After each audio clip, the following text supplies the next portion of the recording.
Selanjutnya soal nomor 8 ya. Ini ada persegi panjang, bentuk bangun seperti ini. Ini sebetulnya gabungan antara persegi panjang dan persegi anak-anak ya. Jadi misalkan ibu beri nama, diberi nama aja supaya lebih mudah ya. Ini diberi nama A, B, pojok-pojoknya ini kita beri huruf aja C, D, sehingga nanti menghitungnya itu mudah ya. Kemudian ini E, ini F, kemudian ini G, dan ini H.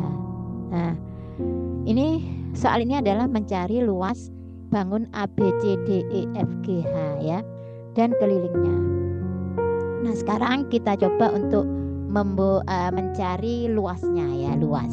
Nah, untuk mencari luas bangun ini, maka kamu harus menarik garis bantu ya. Garis bantu ini dari F ke E, ditarik garis bantu. Nah, putus-putus saja. Nah, sehingga ini terdiri dari dua daerah anak-anak. Ini daerah persegi ya, yang ini. Kemudian yang ini adalah daerah persegi panjang. Jadi intinya kalian harus mencari luas persegi ya. Luas yang pertama ini luas persegi. Kemudian ini luas yang kedua adalah luas persegi panjang. Kemudian nanti untuk luas bangun keseluruhan tinggal menjumlah ya untuk luasnya. Nah, luas bangun adalah luas yang pertama, kita cari dulu, itu sama dengan luas persegi. Nah, luas persegi itu rumusnya adalah panjang sisi kali panjang sisi ya. Nah, ini di sini sisinya ini ada tandanya, ada tanda sama ini dengan ini. Jadi GF, GH dan AB ini sama 5 cm. Jadi ini 5, ini juga 5 cm ya. Sehingga luas persegi adalah 5 dikalikan 5 sama dengan 25 cm persegi. Nah, kemudian luas yang kedua ini adalah terkait dengan luas persegi panjang anak-anak. Luas yang kedua ya. Luas persegi panjang ini rumusnya adalah panjang kali lebar ya. Panjangnya adalah ini BC adalah 20 dan lebarnya 5. Terus ini ditulis 20 dikalikan 5. 20 kali 5 adalah 100. Nah, 100 cm persegi. Sehingga luas bangun A, B, C, D, E, F, G, H itu adalah 25 ditambah 100 ya, luas keseluruhan, yaitu 125 cm persegi. Jadi ini luasnya. Sekarang kita mencari keliling ya. Ini luasnya sudah, sekarang kelilingnya. Nah, untuk permasalahan keliling anak-anak, keliling bangun itu kita tidak bisa menggunakan konsep keliling persegi dan keliling persegi panjang. Karena keliling itu maksudnya adalah jumlah tepi-tepinya ini. Jadi ini asalnya kan nggak ada ini ya. Ini ibu hapus saja. Nah, ini kan asalnya nggak ada. Ibu hapus dulu biar bersih ya. Nah, sudah.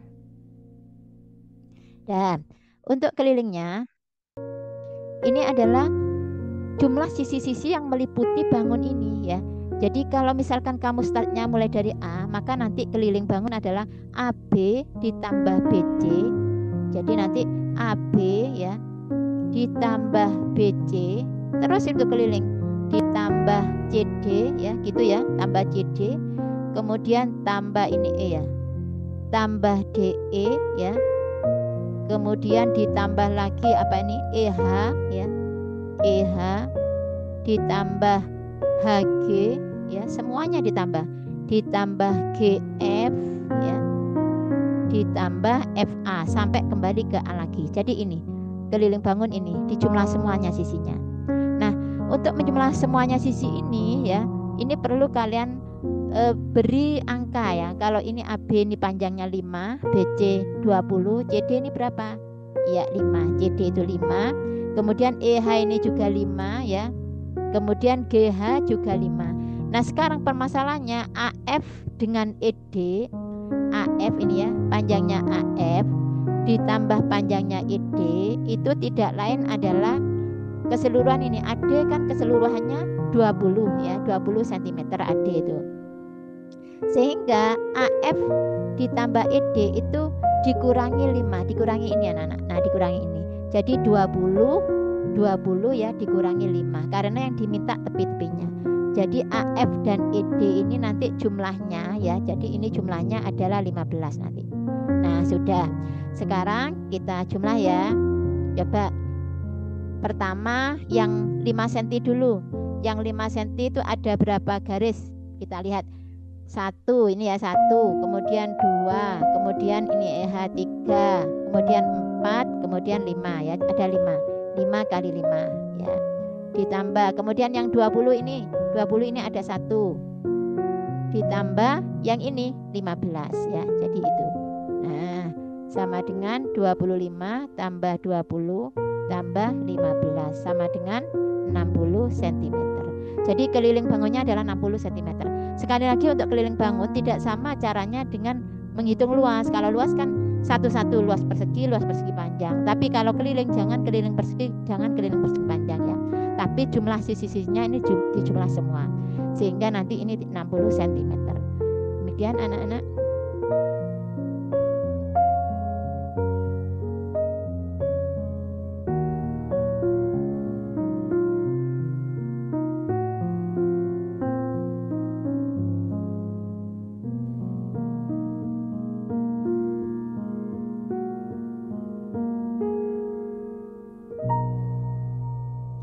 Selanjutnya adalah soal nomor 9. Data tabungan Dita sebagai berikut. Bulan pertama 10.000, bulan kedua 12.000, bulan ketiga 14.000 dan seterusnya setiap bulan bertambah 2.000. Hitung jumlah uang Dita setelah 10 bulan. Nah, ini kita tulis dulu ya. Jadi bulan pertama 10.000. Kemudian yang kedua adalah 12.000. Yang ketiga adalah 14.000 dan seterusnya sampai bulan ke-10 ya. Yang ditanyakan di sini adalah jumlah uang Dita. Nah, kalian harus ingat tentang deret aritmatika anak-anak ya.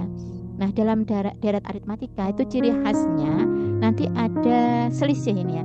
Antara 10.000 suku pertama dengan suku kedua ini bertambah 2.000. Nah, ini ya. Kemudian ini juga bertambah 2.000. Nah, kamu ingat 2.000 ini dalam deret aritmatika itu disebut dengan beda ya. Beda atau jarak ya. Biasanya dilambangkan dengan huruf kecil B. Kemudian 10.000 ini adalah suku pertama atau dilambangkan dengan U1 ya. Ini adalah U2 suku kedua dan ini adalah suku ketiga. Nah, yang ditanyakan adalah jumlah suku ke-10 ya. Nah, jumlah suku itu rumusnya adalah dilambangkan dengan SN anak-anak, SN. Jadi ini jumlah suku ke N. Nah, berhubung ini adalah 10 bulan, maka N-nya nanti sama dengan 10. Nah, rumusnya bagaimana? Rumusnya adalah SN sama dengan setengah kali N ya. Kemudian dikalikan dalam kurung 2U1. Jadi 2 kali suku pertama ditambah N dikurangi 1 dikalikan beda. Nah, ini adalah rumusnya ya. Jadi rumus ini harus dihafal dengan baik anak-anak. Sekarang kita jalankan. Karena yang akan dihitung adalah jumlah 10 bulan, maka nanti ini yang ditanyakan adalah S10. Jadi N-nya diganti dengan 10. Sama dengan setengah kali N-nya diganti 10 ya, kali kemudian 2 kali U1. U1-nya adalah 10.000 ini U1-nya ya. 10.000 ditambah N-nya dimasukkan 10 ya, dikurangi 1, kemudian dikalikan bedanya adalah 2.000. Selisihnya itu adalah 2.000 ya. Kemudian kita hitung setengah kali 10 adalah 5, yang dalam kurung dihitung 2 kali 10.000 adalah 20.000 ya, ditambah dengan 10 dikurangi 1 adalah 9 kali 2.000. Nah, ini terus kita hitung lagi ke bawah 20.000 ditambah 9 kali 2.000 adalah 18.000 ya. Nah, terus sama dengan 5 kali 20.000 ditambah 18.000 adalah 38.000. Sehingga hasilnya adalah 5 dikalikan 38.000 sama dengan 190.000. Nah, ini hasilnya. Jadi anak-anak intinya ini kamu harus menghafalkan rumusnya ya, setengah N dalam kurung 2U1 ditambah N-1B. Demikian.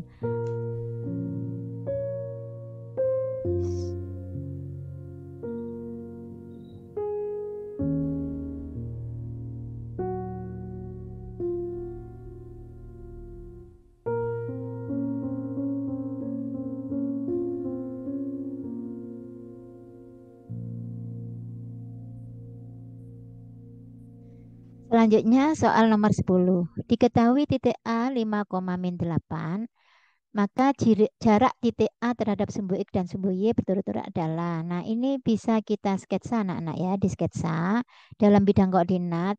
Sumbu yang mendatar itu adalah sumbu X, kemudian sumbu yang tegak adalah sumbu Y. Kemudian kita gambar titik 5, min 8. Ini titik 1 ya, kita lengkapi dulu 2, 3, 4, 5.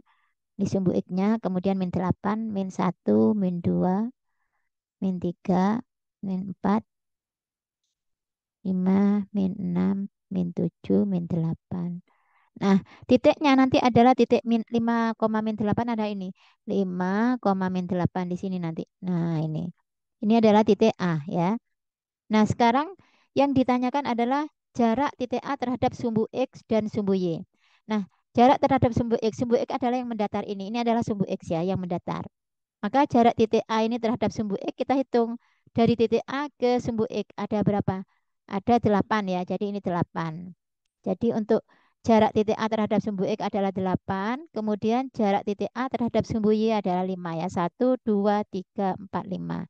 Jadi ini 5. Nah, seperti itu. Mudah ya? Oke.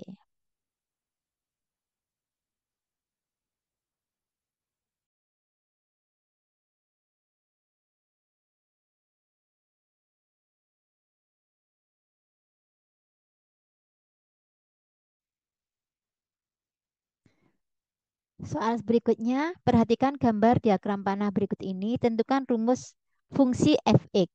Nah, ini ada gambar diagram panah, anak-anak. Ini adalah dari himpunan A ke himpunan B. Himpunan A ini adalah merupakan anggota daerah asal. Kemudian ini adalah daerah hasil yang dilambangkan dengan fx. Nah, rumus dari rumus fungsi, rumus dasar atau rumus umum dari fungsi itu adalah ini anak-anak. Harus diingat ya. Fx itu sama dengan mx ya plus c. Nah, atau fx sama dengan ax plus c gitu ya, atau mx plus c. Ini adalah rumus umumnya. Kemudian kita masukkan dari diagram panah ini. Jadi ini adalah fx adalah harga fx-nya. Jadi yang ada di daerah ini ya, ini fx. Kemudian x-nya ini kita ambil nilainya dari ini yang ini yang daerah asalnya ini ya. Kita coba kita tulis ini yang 1 ke 3 dan 2 ke 5 ya. Jadi untuk yang pertama 1 ke 3 artinya jika nilai x itu adalah 1 maka fx-nya 3. Kita tulis di sini fx sama dengan 3 sama dengan m. X-nya kita ganti dengan 1 ya, sesuai dengan ini. Karena Bu Lutfi mengambil 1,3 ya. Ini 1,3 yang Ibu ambil. Jadi ini X, ini Fx ya. Jadi Fx-nya 3, kemudian X-nya ditulis M kali 1 ditambah C. M dan C-nya dibiarkan anak-anak karena ini yang akan kita cari ya. Kita akan mencari nilai M dan nilai C ini. Ini kita cari. Kalau M dan C sudah ketemu, maka akan terbentuk rumus fungsinya. Terus lanjut ya. Berarti ini bisa ditulis 3 sama dengan M kali 1 adalah M ditambah C. Nah, sekarang titik yang kedua, ini yang Ibu ambil, titik ini. Ini adalah titik 2,5 ya. Ini 2 adalah harga X, 5 adalah harga Fx ya, sama dengan X, Y itu anak-anak ya.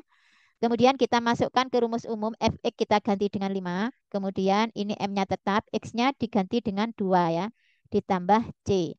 Maka ini akan menjadi 5 sama dengan M kali 2 itu 2M ditambah C. Nah, untuk mencari M dan C, kita ini dipadukan ya, dua persamaan ini dipadukan. Jadi satunya 5 sama dengan 2M plus C. Kemudian Ibu ulang lagi, kita tulis lagi 3 sama dengan M plus C.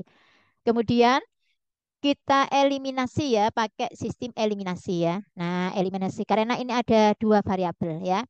Ini kita kurangi. Nah, 5 kurangi 3 adalah 2. Kemudian 2M dikurangi 1M adalah M ya. Nih, C kurangi C adalah 0. Jadi ketemulah M itu sama dengan 2. M sudah ketemu 2. Sekarang cara mencari C, kita ambil salah satu persamaannya. Jadi ini yang kita ambil ya. Jadi kita mengambil 3 sama dengan M plus C. Ini kita ambil. Nah, 3 sama dengan M-nya kita ganti dengan 2 ditambah C. Maka C sama dengan 3 dikurangi 2. C sama dengan 1 ya. Nah, M sama dengan 2, C sama dengan 1. Selanjutnya, rumus umum ini kita ganti ya, maksudnya kita masukkan nilai M dan C-nya. Sehingga menjadi rumus fungsinya adalah Fx sama dengan ya M-nya diganti 2, jadi 2X ditambah C-nya adalah 1. Nah, inilah jawabannya nanti. Fx sama dengan 2X plus 1. Ini jawabannya. Oke.